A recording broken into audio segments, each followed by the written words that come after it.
Hey guys, welcome to study IQ. मेरा नाम है प्रशांत धवन और इस वीडियो में हम जानेंगे बाल्कन कंट्रीज और बाल्टिक कंट्रीज के बीच में आखिर अंतर क्या है। आपको प्रॉपर कंसेप्चुअल क्लैरिटी मिलेगी। ये वीडियो एक फॉलोअप है। मैंने एक वीडियो बनाई थी what is the difference between Scandinavian और नॉर्डिक कंट्रीज़। बहुत ही अच्छा रिस्पॉन्स आया, तो उसी वीडियो का फॉलोअप है कि हम यहाँ पर बाल्कन और बाल्टिक कंट्रीज़ के बीच का डिफरेंस जानेंगे।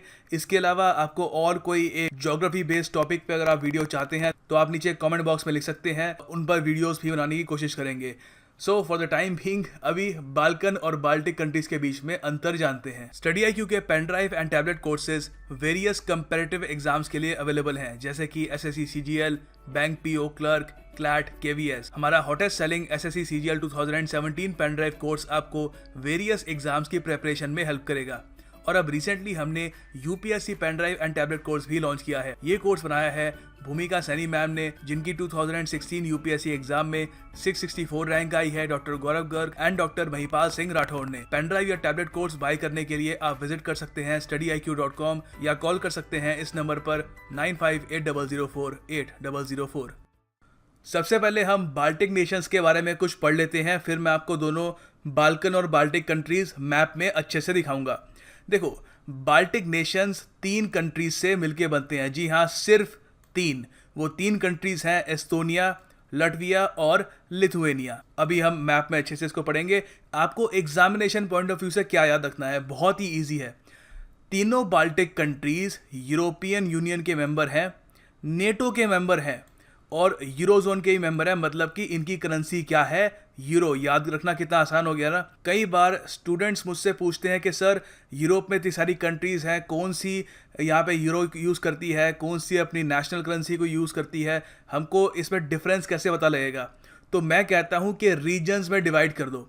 इससे पहले जो मैंने स्कैंडिनेवियन और नॉर्डिक कंट्रीज़ की वीडियो बनाई है उसमें भी मैंने आपको काफ़ी इजीली बताया है कि कैसे आप डिफरेंशिएट कर सकते हैं उन कंट्रीज से जिनकी करेंसी यूरो है, या उन कंट्रीज़ की जिनकी करेंसी क्राउन है, या फिर क्रोना जो उनकी जो रीजनल लैंग्वेज है जिसमें वो उसको प्रोनाउंस करते हैं अलग अलग। तो यहाँ पर आपको याद रखना काफ़ी आसान हो गया। अभी आप रीजन जान जाओगे ना, आपके लिए काफ़ी ईजी हो जाएगा मेमोराइज करना कि अच्छा यहाँ पे सब लोग यूरो यूज़ करते हैं। ऑलराइट, सो मैप पे हम आ गए हैं। यहाँ पे आप देखोगे ये है इंडिया। अब इंडिया से हम नॉर्दर्न साइड पे अगर हम जाएं, पाकिस्तान, अफगानिस्तान, ईरान, टर्की, यहाँ पे बहुत बड़ा रशिया आ गया। और अब रशिया की ईस्टर्न साइड पे अगर आप देखेंगे आपको ये देश दिखेंगे, यहाँ पर बेलारूस, यूक्रेन, बड़े देश है। मगर इनके ऊपर ये छोटे छोटे 3 देश हैं जिनका अभी नाम भी विजिबल नहीं है, थोड़ा जूम इन करना पड़ेगा इसके लिए। ये आ गई हमारी बाल्टिक कंट्रीज़।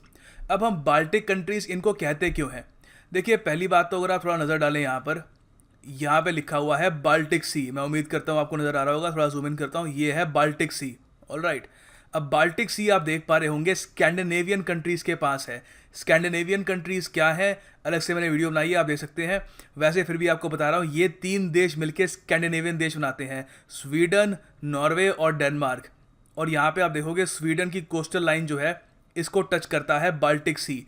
और ये 3 जो देश हैं इनकी कोस्टल लाइन को भी बाल्टिक सी टच करता है। तो इनको यहाँ पर इनको बाल्टिक कंट्रीज़ कहा जाता है।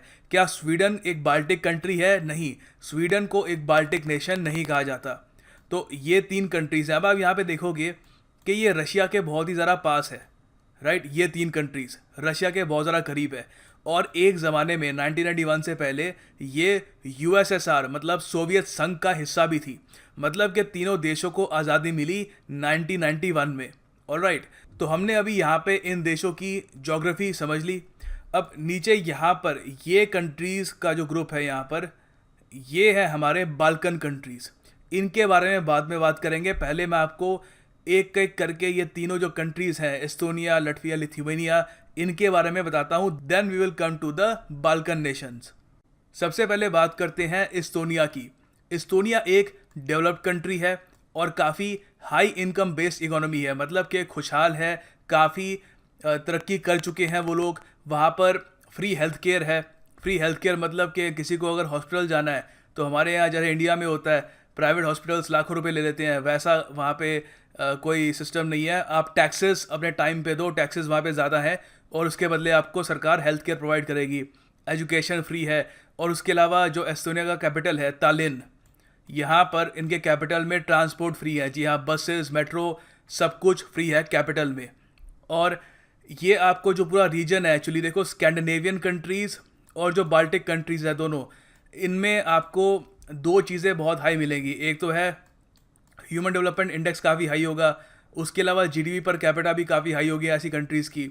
अब अगर हम बाल्टिक कंट्रीज़ को बाल्कन कंट्रीज से कंपेयर करें तो एक बहुत ही बड़ा डिफरेंस ये दिखता है तरक्की और वहाँ पर हाई इनकम के मामले में बाल्टिक कंट्रीज़ बहुत ही ज़्यादा बेहतर है कंपेयर टू बाल्कन कंट्रीज़। इसके रीजंस क्या है मैं अभी आपको अलग से बताऊंगा। तो देखो, एक तो आपने जान लिया कि एस्टोनिया काफ़ी एक डेवलप्ड कंट्री है, वहाँ पे लोगों की ज़िंदगी अच्छी है। उसके अलावा वर्ल्ड हैप्पीनेस इंडेक्स में भी काफ़ी अच्छी रैंक है एस्टोनिया की, ह्यूमन डेवलपमेंट इंडेक्स में भी काफ़ी अच्छी है। हालांकि मैं ये कहूँगा जो नॉर्डिक या स्कैंडिनेवियन कंट्रीज़ हैं उनकी अच्छी नहीं है। अगर आप वर्ल्ड हैप्पीनेस इंडेक्स को आप देखोगे तो वहाँ पर नॉर्डिक कंट्रीज छाई होती हैं, Norway, Denmark, Sweden, Iceland, Finland, पूरी डोमिनेंस होती है उनकी। मगर बाल्टिक कंट्रीज़ हालांकि टॉप 10 में तो आपको नहीं दिखेगी इतनी, मगर बाद में अच्छी रैंक होती है इनकी भी, यहाँ पर भी लोग अच्छे तरीके से रहते हैं। तो करेंसी मैंने आपको बताया दी थी कि एस्टोनिया की यूरो है, कैपिटल हमने डिस्कस कर लिया। उसके अलावा एक इंटरेस्टिंग फैक्ट ये है कि देखो टोटल एस्टोनिया की पॉपुलेशन है करीब 13 या 14 लाख के आसपास, और ये दुनिया के 51 कंट्रीज़ में से है। बहुत ही कम देश है दुनिया में ऐसे जहाँ पर जितनी उनकी पॉपुलेशन नहीं है उससे ज़्यादा तो टूरिस्ट आते हैं। तो टूरिज़्म वहाँ पे काफ़ी अच्छा है। और यहाँ पे आप देख सकते हैं 14 मतलब 15-16 लाख तो इनके यहाँ टूरिस्ट ही आ जाते होंगे, जितनी इनकी खुद की पॉपुलेशन नहीं है। एस्टोनिया की करेंसी यूरो को अडॉप्ट करने से पहले थी क्रून, ये भी याद रख लेना, किसी एग्जाम में यूपीएससी में पूछेंगे, सीजीएल में पूछने के चांसेस बहुत ज़्यादा कम है। और यहाँ पे आप ये देख सकते हैं एस्टोनिया का फ्लैग। अब एस्टोनिया के बारे में कुछ और इंटरेस्टिंग फैक्ट्स आपको बताता हूँ। देखो, एस्टोनिया के बारे में मैंने आपको ये तो बता ही दिया कि वहाँ पर आबादी बहुत ज़्यादा कम है, इसीलिए एस्टोनिया यूरोप का सबसे लीस्ट क्राउडेड कंट्री है, one of the least crowded country है। पॉपुलेशन डेंसिटी बहुत ज़्यादा कम है। तो यहाँ पे आप देख सकते हैं इंडिया में आपको पता है हमारे यहाँ आबादी बहुत ज़्यादा है, और जितनी ज़मीन है उसके हिसाब से आबादी इतनी ज़्यादा है कि आप देख सकते हैं कि India one of the most crowded countries है दुनिया की। और बाकी और देश भी हैं, जैसे for example south Korea, size में बहुत छोटा है मगर अच्छी खासी आबादी है इनकी। और आप देखोगे चाइना भी इतना क्राउडेड नहीं है जितना इंडिया है। और यहाँ पे आप जो ये बाल्टिक कंट्रीज़ देखोगे, यहाँ पे आबादी बहुत कम मिलेगी आपको। नॉर्डिक कंट्रीज़ में भी ऐसा ही है। फॉर एग्जांपल नॉर्वे में आप देखोगे कितनी कम आबादी है, यहाँ पे जितनी बाल्टिक कंट्रीज है उससे भी कम आबादी है कंपेयर टू देयर लैंड। तो एक तो ये है। अच्छा, आबादी इतनी कम क्यों है, इसका रीज़न क्या है? देखो, इसका रीज़न है वर्ल्ड वॉर 2, और उसके अलावा जब सोवियत यूनियन के अंडर था एस्टोनिया, तो उस वक्त स्टालिन ने बहुत ही अजीब पॉलिसीज़ अपनाई थी, जिससे यूक्रेन, एस्टोनिया और जो बाल्टिक कंट्रीज़ हैं, मतलब यूक्रेन बाल्टिक कंट्रीज़ में नहीं आता मगर उनके साथ भी सेम ट्रीटमेंट ही हुआ था। उन्होंने क्या किया था कि बहुत सारी जो अपनी पॉपुलेशन है, जो स्लाव्स जो रशिया में रहते हैं, उनको फोर्सफुली एस्टोनिया में भेजा, और एस्टोनिया के बहुत सारे लोगों को रशिया में भेज दिया। और ये फोर्सफुल जो माइग्रेशन थी ये करी गई थी ताकि उसमें ये ना हो कि एक रीजन में बिल्कुल अलग लोग रहते हो, कहीं और भी लोग रहते हो, इससे आगे जाकर डिफरेंसेस बढ़ने के चांसेस ज़्यादा रहते हैं।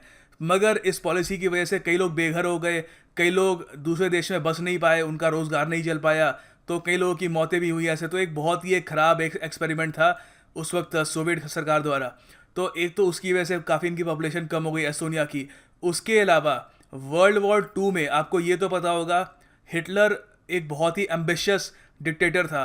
तो एक तरफ से तो वो ब्रिटेन के साथ जंग लड़ रहा था, मगर अचानक से हिटलर ने सोचा कि मैं उस वक्त सोवियत यूनियन को पे भी अटैक कर देता हूँ। तो हिटलर ने, स्टालिन जो उस वक्त वहाँ पे राज कर रहे थे सोवियत यूनियन में, हिटलर ने ऑपरेशन बारबरोसा के अंडर सोवियत यूनियन पे अटैक कर दिया। और उस वक्त एस्टोनिया सोवियत यूनियन का पार्ट था, और यहाँ पे इनको जर्मन्स के हाथों बहुत ज़्यादा नुकसान फेस करना पड़ा, और 7.3% पॉपुलेशन इनकी मारी गई। बहुत बड़ी संख्या होती है, मतलब कि 100 में से 7 लोग मारे गए ऑलमोस्ट।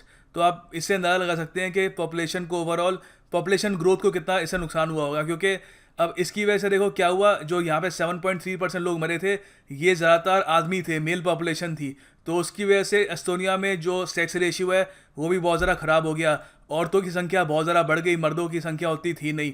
तो उसकी वजह से ही पॉपुलेशन जो ग्रोथ थी उसमें काफ़ी ज़्यादा फ़र्क लोगों को दिखा। दूसरा बाल्टिक देश है लटविया। लटविया की कैपिटल है रीगा, बहुत ही हिस्टोरिकल सिटी है। यहाँ पर बहुत सारी फेमस ट्रीटी साइन करी गई हैं। उसके अलावा बहुत फेमस चेस मैचेस भी हुए हैं यहाँ पे रीगा में। हाँ, रीगा को ये भी कहते हैं पेरिस ऑफ द नॉर्थ, कभी कभी इसको ये भी कहा जाता है, क्योंकि मैंने आपको बता दिया था कि ये सारे जो देश हैं नॉर्दर्न साइड में है। इवन जो मेनलैंड यूरोप है जैसे फ्रांस, जर्मनी, उनके भी नॉर्दर्न साइड पे है। तो देखो यहाँ पर यूरो से पहले जो करेंसी थी वो थी लटवियन लाट्स। याद रखना काफ़ी इजी है, लट लट, ठीक है, लटवियन लाट्स। और ये इन्होंने 2014 में इन्होंने यूरो पे स्विच कर दिया। उसके अलावा लटविया मेंबर है OECD। इसके बारे में मैं आपको अभी बताऊंगा OECD क्या है। जो हमारी 3 बाल्टिक कंट्रीज हैं, एस्टोनिया, लटविया और लिथुएनिया, इसमें से लटविया और एस्टोनिया OECD के मेंबर है, लिथुएनिया अभी मेंबर नहीं है। OECD क्या है? देखो, OECD जो एक्रोनिम है इसकी फुल फॉर्म है the organisation for economic cooperation and development. ये बेसिकली एक इंटर गवर्नमेंटल इकोनॉमिक ऑर्गेनाइजेशन है जहां पर 35 मेंबर हैं, और ये 35 के 35 मेंबर बहुत ही हाई इनकम कंट्रीज से होते हैं, बहुत ही हाई ह्यूमन डेवलपमेंट इंडेक्स होता है इनका, काफ़ी ओवरऑल आप कह सकते हो एडवांस कंट्रीज ही होती हैं। यहाँ पे आप देख सकते हैं मेंबर OECD के कौन कौन है, स्वीडन, नॉर्वे, सारे, ये टर्की भी है, ऑस्ट्रेलिया, जापान, यहाँ पे आप देखोगे USA, कनाडा, सारी जो एडवांस कंट्रीज हैं। तो ये कंट्रीज मिलकर क्या करती हैं, ये फ्री मार्केट को प्रमोट करती हैं, डेमोक्रेसीज को प्रमोट करती हैं। और यहाँ पे आप देखोगे इंडिया मेंबर नहीं है OECD का, ना चाइना ना रशिया है, ठीक है। आपको याद रखना ब्रिक्स कंट्रीज में जो है कोई भी मेंबर नहीं है OECD का। फिर है लिथुएनिया, हमारा फाइनल बाल्टिक कंट्री। अब देखो, ये मैंने आपको बता दिया कि यहाँ पर तीनों के तीनों जो देश है बाल्टिक नेशन यूरो यूज़ करते हैं और ये नेटो के मेंबर है। तो ये नेटो के मेंबर क्यों है? आपके माइंड में ये भी क्वेश्चन आया होगा, तीनों देश क्यों? फिनलैंड तो नहीं है नेटो का मेंबर। देखो, इसका एक बहुत ही बड़ा रीज़न ये है क्योंकि ये तीनों देश सोवियत यूनियन से टूट के बने थे।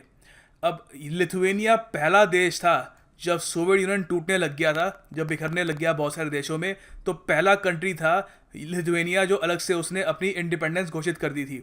तो आज भी जो मेनलैंड रशिया है, जो आप कह सकते हो सोवियत यूनियन का एक सक्सेसर है, वो आज भी कोशिश करता है कि जो कंट्रीज़ हैं, चाहे ये सोवियत यूनियन के पार्ट ना रहे, इन पर इन्फ्लुएंस रशिया का रहे। मतलब कि अगर कोई यहाँ पे कोई डील होनी है, यहाँ पे कोई डिफेंस डील होनी है, कुछ भी यहाँ पर अगर कोई एक्शन लेना है इन कंट्रीज़ को, वो मॉस्को की तरफ देखकर ही उस एक्शन को ले। मगर ये कंट्रीज़ ऐसा बिल्कुल नहीं चाहती, कोई भी कंट्री नहीं चाहती। हर कंट्री चाहती है कि उनके पास पावर हो।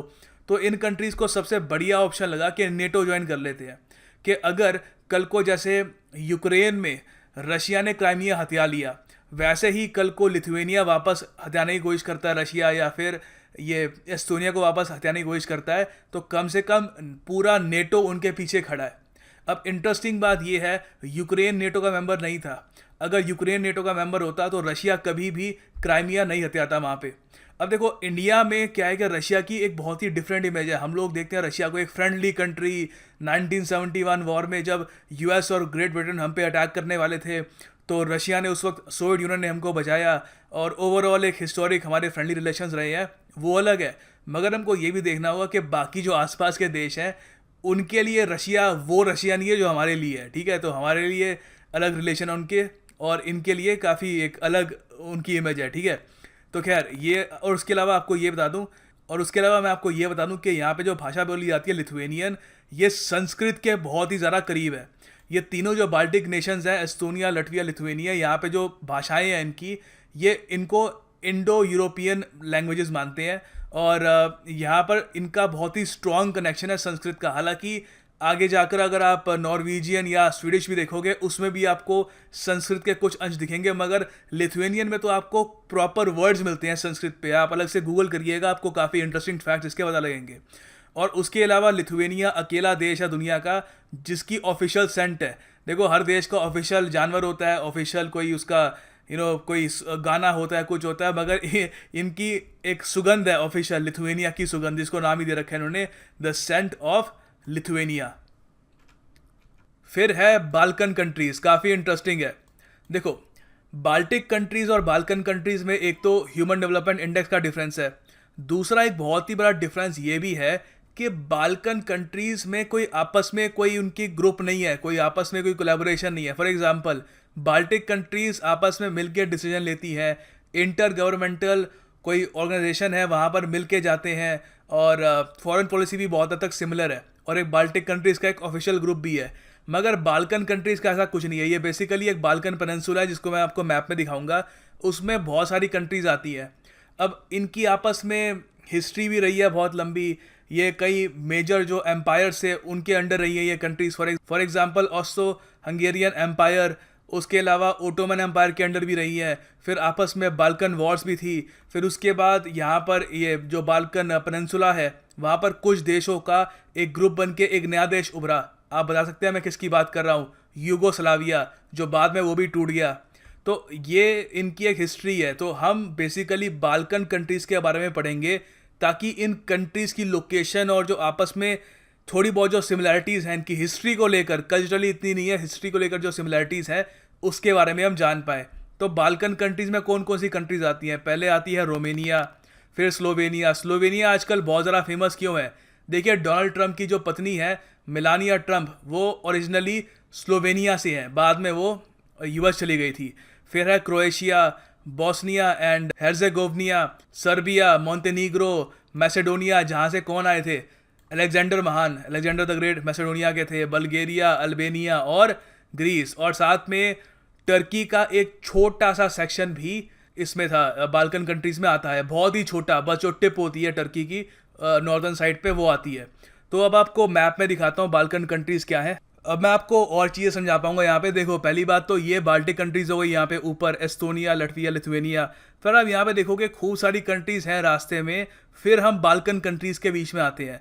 तो डिस्टेंस बहुत है दोनों के बीच में, ठीक है। पोलैंड आता है, बेलारूस आता है, यूक्रेन आता है। अच्छा, पोलैंड और बेलारूस की कैपिटल क्या है आप नीचे कमेंट बॉक्स में बताओगे, ठीक है। पोलैंड की तो मैं आपको हिंट दे देता हूँ, डब्ल्यू से स्टार्ट होती है, ठीक है। अच्छा, अब यहाँ पर ये हम आ गए यहाँ पर बाल्कन कंट्रीज़ में। बाल्कन कंट्रीज़ के बारे में आपको ये याद रखना है, ये कोस्टल एरिया बहुत ज़्यादा बड़ा है इसका, ठीक है। यहाँ पे बाल्कन जो पेनिनसुला है पूरा, ये घिरा हुआ है एड्रियाटिक सी से, फिर है आयोनियन सी, फिर यहाँ पे आता है एजियन सी, और फाइनली यहाँ पर ब्लैक सी, ठीक है। ब्लैक सी यहाँ पे यूक्रेन से भी टच करता है इसको, ठीक है। अब ये है यहाँ पर हमारी बाल्कन कंट्रीज़। अब बाल्कन कंट्रीज़ में कौन कौन सी आती है? मैंने आपको बता दिया, ये है स्लोवेनिया, यहाँ से मेलानिया ट्रंप आती है। Croatia, Bosnia, Serbia, Montenegro, Kosovo, हालांकि ये एक ऑटोनोमस रीजन है, इस पर डिस्प्यूट है काफ़ी। फिर है मैसेडोनिया, फिर अल्बेनिया, फिर बल्गेरिया। तो ये है हमारी सारी, और साथ में ग्रीस। और यहाँ पे आप देखोगे कुछ हिस्सा टर्की का। टर्की देखिए दुनिया के उन कुछ चुनिंदा देशों में से है जो 2 कॉन्टिनेंट्स में आते हैं। अगर आपसे कभी क्वेश्चन पूछते हैं कि टर्की क्या एशिया में है या यूरोप में है, तो वो क्वेश्चन ही गलत है, क्योंकि टर्की एशिया में भी है और यूरोप में भी है, दोनों कॉन्टिनेंट्स में टर्की आता है। तो टर्की का जो नॉर्दर्न पार्ट है छोटा सा, यहाँ पर बल्गेरिया की से जो उसकी बॉर्डर लगती है, उसको हम बाल्कन पेनिनसुला में गिनते हैं। अब आपको कुछ और मैप्स दिखाता हूँ, तो यहाँ पे आप और अच्छे देख पाएंगे। बाल्कन पेनिनसुला कलर्ड में मैंने आपको यहाँ पे दिखाया हुआ है।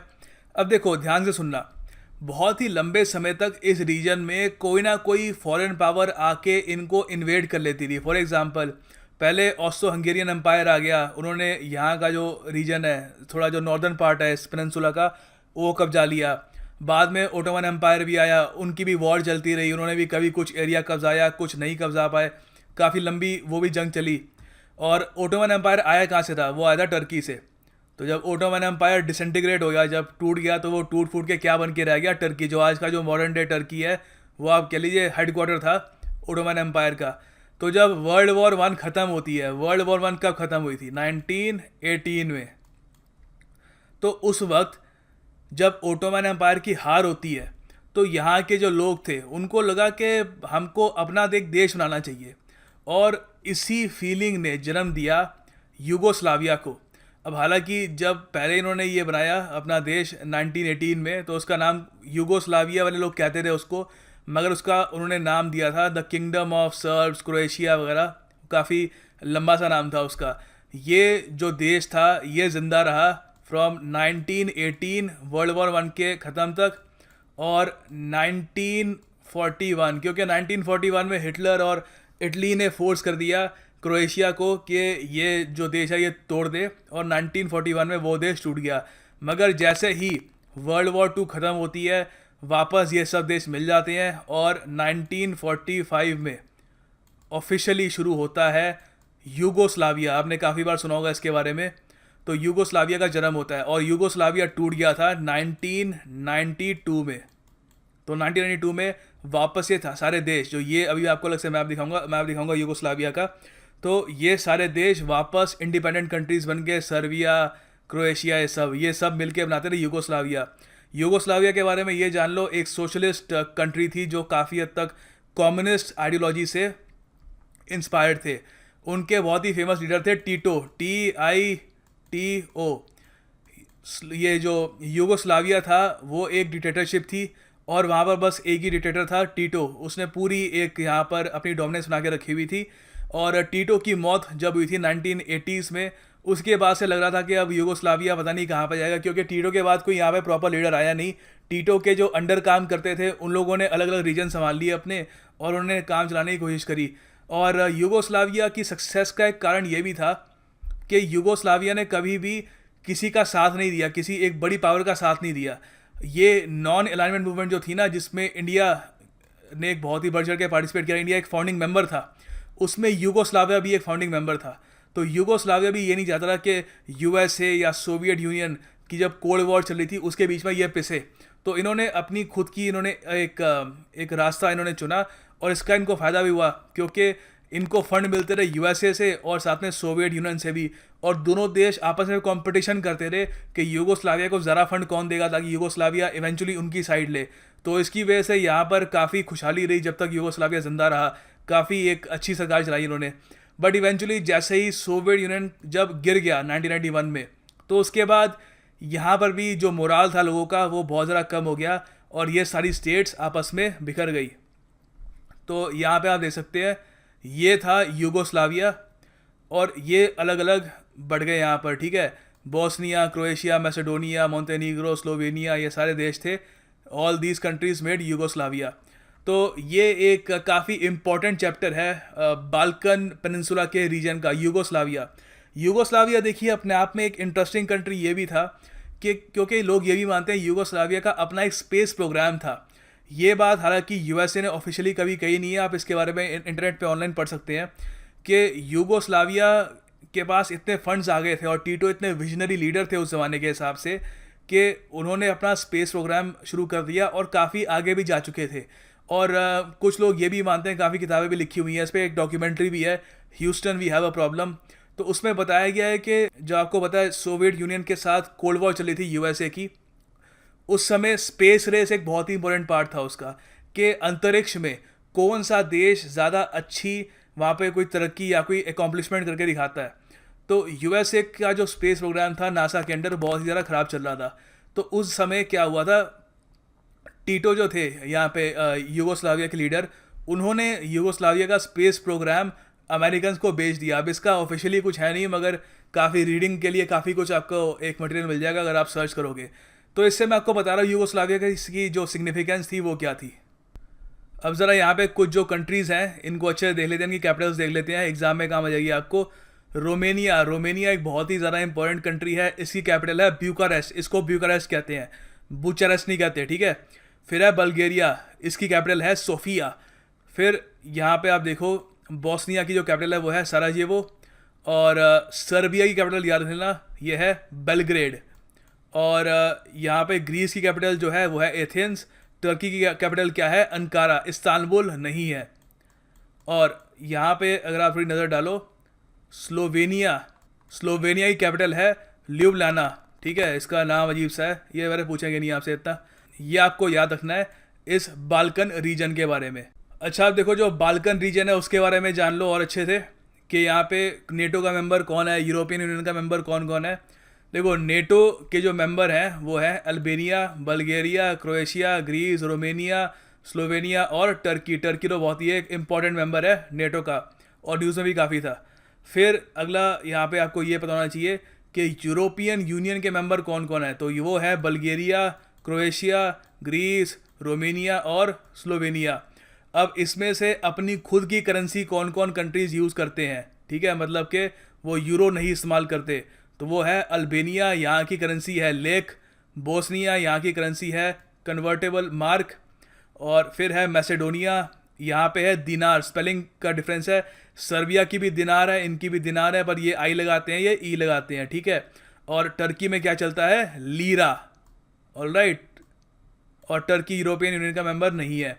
तो ये एक्स्ट्रा इन्फॉर्मेशन आपको एग्जाम में मल्टीपल चॉइस जो क्वेश्चन आते हैं वो इससे आ सकते हैं। आपको याद कैसे रखना है, मेहनत से याद रखना है। थोड़ा मैंने आपको मैप दिखा दिया, थोड़ी हिस्ट्री बता दी है, उससे रिलेट करने की कोशिश करो, थोड़ा खुद रिसर्च करो। Self study is the best study. मैं आपको एज ए टीचर गाइड कर सकता हूँ, मगर आपको मतलब चम्मच से खिला नहीं सकता कि ये सब आपको याद करना है। तो याद करने का जो प्रोसेस है वो आपका है। थोड़ा बहुत इसमें जो इन्फॉर्मेशन बहुत सारी है जानता हूँ, मगर मैं एज ए टीचर ये सारी जो चीज़ें मेमोराइज़ कर पाता हूँ ये भी लंबे प्रैक्टिस के बाद ही कर पाया हूँ, ठीक है। बहुत ही प्रैक्टिस चाहिए होती है, पेशेंस चाहिए होती है। तो प्रैक्टिस करते रहिए, पेशेंस रखिएगा, और यू कैन मेमोराइज दिस। काफ़ी इंपॉर्टेंट इन्फॉर्मेशन है इस पूरी वीडियो में। एंड इसमें से अगर आप मान लीजिए 40 या 50% भी आपको अगर याद रह गई तो आपको जीके सेक्शन में कहीं ना कहीं बहुत काम आएगी। और ये हमारी वीडियो का अंत है। उम्मीद करता हूँ आपको वीडियो पसंद आई होगी। वीडियो पसंद आई हो तो लाइक ज़रूर करिएगा, उससे मुझे पता लगता है कि इस तरह की वीडियो आपके लिए और बनानी है। और जैसे कि मैंने आपको वीडियो की स्टार्टिंग में बताया था, मुझे आइडियाज़ दीजिएगा अगर आप चाहते हैं कि और कोई ऐसा जो ज्योग्राफी का एक पर्टिकुलर रीजन हो, अफ्रीका, ऑस्ट्रेलिया या कोई और कोई रीजन हो जिसके बारे में आप जानना चाहते हैं, तो उस पर भी मैं आपके लिए ऐसे ही वीडियो बनाऊंगा। Thank you for watching. I will see you soon.